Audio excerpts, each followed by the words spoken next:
Pagkatapos mag-hit ang kanilang tandem sa linlang, balik tambalan sina Paolo Avellino at Kim Chiu sa Pinoy adaptation ng What's Wrong with Secretary Kim na nagkaroon na nga ng MediaCon last Saturday sa Gateway Mall. Kung sa MediaCon noon ng linlang ay hindi gaanong close ang Kim Pao.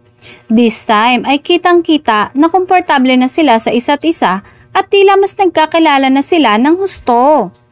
Panay ang biroan ng dalawa sa MediaCon at may pakurot-kurot pa si Kim kay Paolo, kaya naman kinikilig ang fans na naroroon sa mall. Natanong nga sila kung anong traits na ina-admire nila sa isa't isa. Natatawang sabi ni Kim, pogi siya. Dagdag pa ng aktres, alam niya yung ginagawa niya. Very consistent sa trabaho and parang we share the same passion when it comes to work. Saka parehas kami ng gusto, so nakakagulat na parang boy counterpart ko siya. Paglalarawan ni Kim sa leading man. Hirit naman ni Paolo.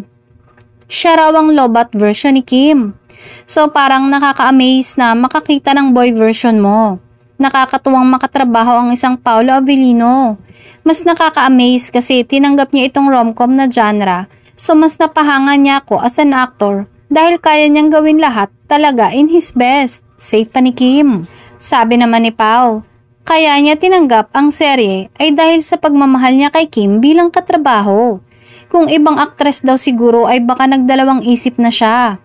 Needless to say, kinilig ang fans sa sinabing yun ni Pao.